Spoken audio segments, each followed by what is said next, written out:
Bonsoir à toutes et à tous et merci de rester fidèles au programme du soir. Ce nous bienvenue d'un regard croisé, le numéro de ce mercredi 6 août 2025. Encore 4 sujets à aborder avec nos invités. Nous parlerons d'abord de la République démocratique du Congo. Le M23 prône le passage à un État fédéral. Notre deuxième sujet concerne le Sénégal. Le pouvoir veut faire la lumière sur les violences politiques entre 2021 et 2024.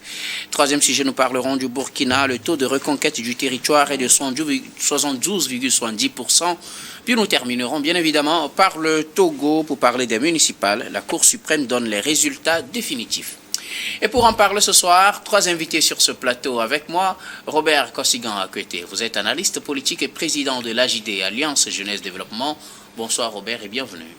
Bonsoir docteur, bonsoir à tous les téléspectateurs de Niwa TV de par le monde. Je voudrais faire un coucou spécial à Pasteur Edo Komi, président de MMLK, et à M. Credo Tété, M. Francisco Napokura. Merci beaucoup. Bonsoir à vous. Merci beaucoup à vous Robert d'avoir répondu à notre invitation. C'est moi qui vous remercie docteur. Notre deuxième invité ce soir, Maoulolo Samson Aridja. Vous êtes journaliste et analyste politique. Bonsoir Samson et bienvenue.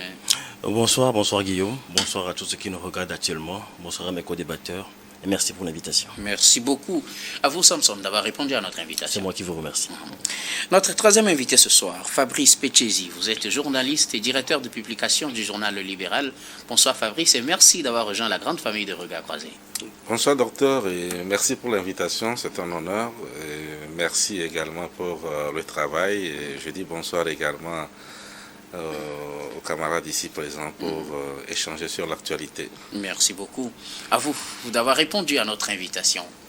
Avec vous, nous allons aborder notre premier sujet. Nous parlons pour commencer de la République démocratique du Congo et le M23 qui prône le passage à un État fédéral. Si l'AFC M23 pourra répondre selon plutôt l'AFC M23, c'est un État fédéral qui pourra répondre aux besoins de la population. Des ONG dénoncent déjà une volonté d'implosion de la République démocratique du Congo, une idée derrière qui peut-être pourrait conduire à une balkanisation de la RDC. Les rebelles du M23 prônent plutôt un État fédéral. Disons, dans l'est de ce pays, ils ont conquis 2 provinces principalement en attendant qu'un accord de paix ne soit signé entre les rebelles du M23 et la République démocratique du Congo. On connaît l'une de leurs revendications, le passage de la RDC à un État fédéral. Nous en parlons avec nos invités. Je commence par vous, Robert Kossigan Akwete. L'AFC M23 ne cache plus ses ambitions. La RDC doit devenir un État fédéral où chaque province aura une certaine autonomie. C'est ce qu'il demande. Oui, je pense que le M23, ce n'est qu'une proposition. Nous sommes à l'étape de proposition puisqu'il y a déjà un accord qui a été signé à Doha le 19 juillet passé. Et donc le M23 propose que lors des prochaines discussions, pour finaliser les accords, il aurait souhaité que la RD Congo passe à un État fédéral. Bon, est-ce qu'en soi c'est une mauvaise chose? Je ne le pense pas parce que jusqu'alors, depuis le décès de Mobutu Sese Seko, la RD Congo n'a plus retrouvé son unicité. Non, il n'y a plus d'union, le territoire n'est pas sous contrôle de l'État totalement. Il y a des provinces qui sont à la merci des rebelles et des pilleurs. Voilà, puisque selon des documentaires d'Alain Foucault, j'avais suivi un documentaire d'Alain Foucault qui nous disait que les Chinois arrivaient en RD Congo pour exploiter leurs ressources minières sans pour autant prendre d'agrément avec l'État congolais. Donc ce qui voudrait dire que au Congo, il y a des gens qui officieusement exploitent les ressources minières du pays sans avoir d'autorisation, sans avoir aucun contrat avec l'État. Et n'oublions pas aussi que les politiques aussi se donnent à cette activité illicite, ne serait-ce que pour remplir leurs poches. Donc si demain cette proposition est validée, je pense quand même que les provinces du Congo seront gérés par des gouverneurs qui auront à rendre compte à l'État central. L'État central aura à superviser toutes les provinces. Maintenant, eux-mêmes, ils se disent que est-ce qu'il faut partir des provinces ou il faut passer à l'ordre de pays. Bon, pour le pays, je pense que ce serait un peu difficile, mais les provinces, d'accord. Maintenant, il y a des ONG qui se disent que ce n'est pas possible, que ce serait l'implosion de la RDC ou sa balkanisation. Eux aussi, ils ont raison, puisque nous sommes en démocratie, tout le monde peut émettre des idées, tout le monde aussi peut s'opposer. Maintenant, on attend ce qui va se conclure comme accord en Doha, et je pense quand même que cette affaire ne doit pas être décidée à Doha, ça doit être décidé à l'interne. Et on peut même passer comment on l'appelle, à un référendum pour que chaque citoyen congolais puisse donner son avis sur la question. Puisque on ne peut pas aller signer un accord et acter le fédéralisme sans pour autant demander aux Congolais, à tous les Congolais, s'ils sont d'accord. Donc je pense qu'on doit discuter de ce problème à l'interne avant d'aller à Doha pour que on puisse savoir de quoi faut-il choisir entre l'actuel mode de gouvernance ou s'il faut passer à l'État, au fédéralisme, selon moi. Merci beaucoup. À vous, Robert Kosigan, à côté. Donc, pour vous, il n'y a pas de quoi s'inquiéter. On n'est pas sur la voie d'une implosion de la RDC. Non, pas du tout. Ça permettra que la RDC puisse être bien gérée et que quiconque ne vienne pas faire ce qui... Est-ce qu'il n'y a pas de crainte que le M23 puisse, à travers cela, contrôler une partie du territoire et quelques années après, demander son indépendance carrément? Bon, ça semble l'être, mais est-ce que le M23 va perdurer dans le temps? Puisque les accords prévoient que ils doivent être démobilisés. Et s'il le faut... C'est juste une déclaration de principe. On attend la signature réelle de l'accord pour voir ce qui sera conclu définitivement. Oui, souhaitons que l'accord puisse permettre à ce que demain, il n'existe plus, qu'il n'y ait plus M23, que M23 soit absorbé par l'armée régulière. Et que les deux provinces qui sont sous son contrôle aujourd'hui reviennent dans le giron de l'État. Ok, d'accord. Merci beaucoup. À vous, Robert Kosigan, à côté Maouloulou Samson Aridja, en attendant qu'un accord définitif de paix, comme on le souhaite, soit signé entre la RDC et le M23, le groupe rebelle propose le passage à un État fédéral. Oui, merci. Vous n'êtes pas sans savoir que je suis l'une des personnes qui a le plus défendu l'idée d'une RDC fédérale sur ce plateau. Pour moi, un pays continent qui fait plus de 2 millions de kilomètres carrés, en termes de grandeur, c'est quand même 1/5 de la superficie du continent européen. Donc c'est un grand pays. Et que cet État-là soit gouverné par un gouvernement central basé à Kinshasa, je pense que c'est un frein même au développement du pays.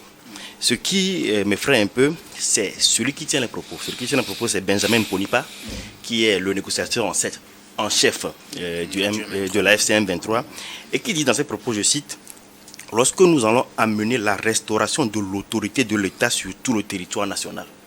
Ça, c'est une phrase qui est assez choquante.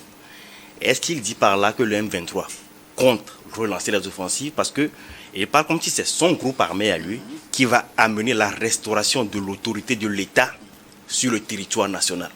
Dans cette phrase-là, je pense que ceux qui iront en négociation le 8 août qui vient, les pourparlers doivent reprendre à Doha, je pense qu'on puisse ressortir la phrase-là parce que qu'est-ce que ça veut dire? Est-ce que ça voudrait dire qu'ils vont se fondre dans l'État et dans l'appareil administratif actuel de l'État congolais, ou est-ce qu'ils vont continuer leur offensive, et lorsqu'ils auront maintenant le pouvoir, ils vont séparer l'État en plusieurs États fédérés et avoir donc une république fédérale, je ne sais pas. Mais il faut dire que la politique congolaise a toujours été divisée entre les partisans d'un État unitaire, dont le centre était quelqu'un comme Lumumba, et ceux qui voulaient que l'État soit un État fédéral. Et on se rappelle que quelques temps après l'indépendance du Congo, le Katanga, sous Moïse Tshombe, avait fait sécession à l'époque, et l'un des arguments des Katangais à Djomé, c'était qu'ils voulaient un État fédéral, et que comme Lumumba n'en voulait pas, ils préféraient donc faire carrément sécession et avoir leur pays à côté. Donc c'est un débat qui, à mon avis, là je rejoins un peu mon confrère qui vient de parler, doit être mené à une échelle nationale. Et ce n'est pas la première fois qu'une personnalité politique tient ce genre de propos. On se rappelle qu'il y a quelques temps, Olivier Kamitatou, qui n'est autre que l'un des conseillers de Moïse Katumbi, avait aussi proposé que les 5 grandes régions du pays deviennent 5 grands États fédérés et que le pays soit désormais un État fédéral. Ce qui m'étonne, c'est qu'à chaque fois que les gens tiennent ce genre de propos, il y a certaines personnes qui crient à la balkanisation de l'État. Ils disent « Ah, c'est pour balkaniser l'État ». C'est possible et leur crainte peut être légitime, mais tout est dans la manière.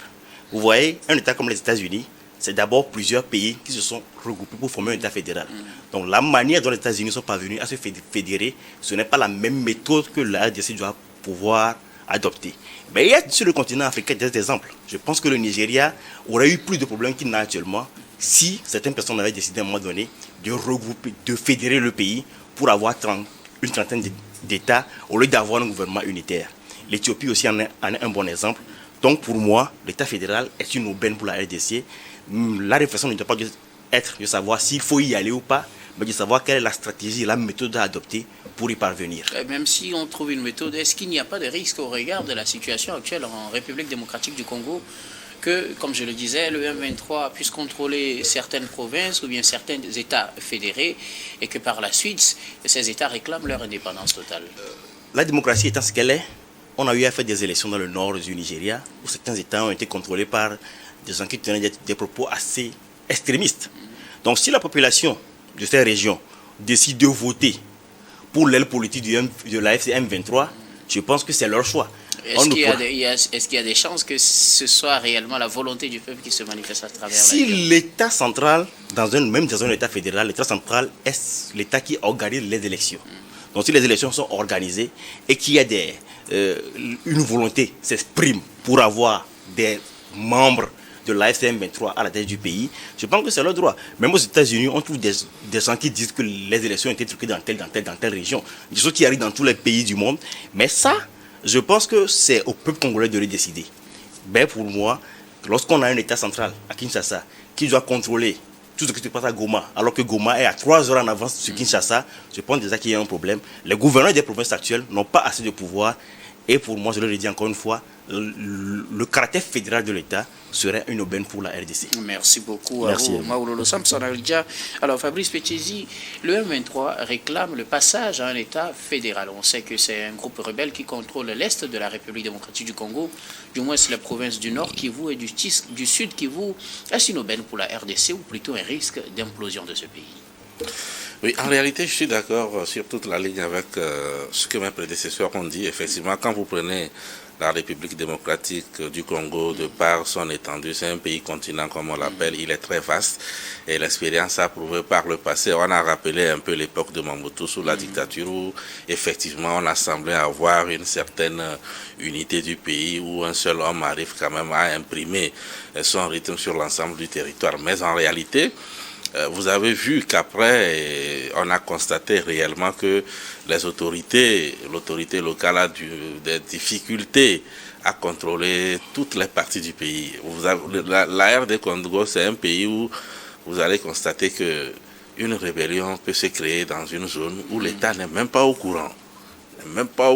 C'est vrai qu'il n'y a pas les infrastructures routières. Vous connaissez un peu également cette zone où il y a une certaine végétation. Donc, beaucoup de territoires où du moins l'État ne contrôle pas l'ensemble du pays. Donc, effectivement, le système fédéral irait mieux pour ce vaste pays-là et pourrait régler beaucoup de problèmes. Mais là où ça me pose problème, c'est celui qui fait la proposition.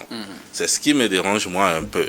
C'est-à-dire que vous voyez un groupe de rebelles qui occupe déjà une partie et qui aujourd'hui maintenant téléguidé par un autre pays, il ne faudrait pas aussi se voiler la face, le Rwanda, et qui vient faire cette proposition. Et c'est là où moi je pense qu'il y a un petit piège là, parce que j'ai l'impression que le discours veut tout simplement dire, bon, j'occupe une partie, vous me la laissez, je gère comme je veux, et on semble mettre en avant le système fédéral. Est-ce que c'est réellement cela?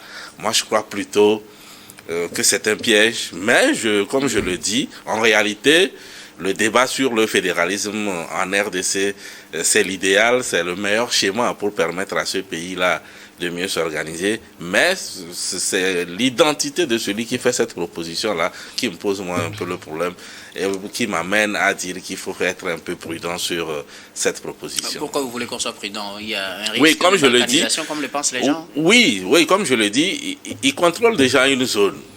Et donc, où on envisage des négociations, il y a des tiraillements, des guerres et autres, et je crois qu'ils sont arrivés à une étape, et c'est pas n'importe quelle zone ils occupent, où moi je crois que derrière cette proposition de fédéralisme se cache une idée de vous me laisser la partie que j'occupe, et qui intéresse bien évidemment le pays voisin, qui généralement depuis on le sait, maintenant ce n'est plus un secret de polichinelle qui est derrière toutes ces machinations là et qui déstabilise un peu le Congo. Le Congo est un peu déstabilisé par ses voisins depuis longtemps.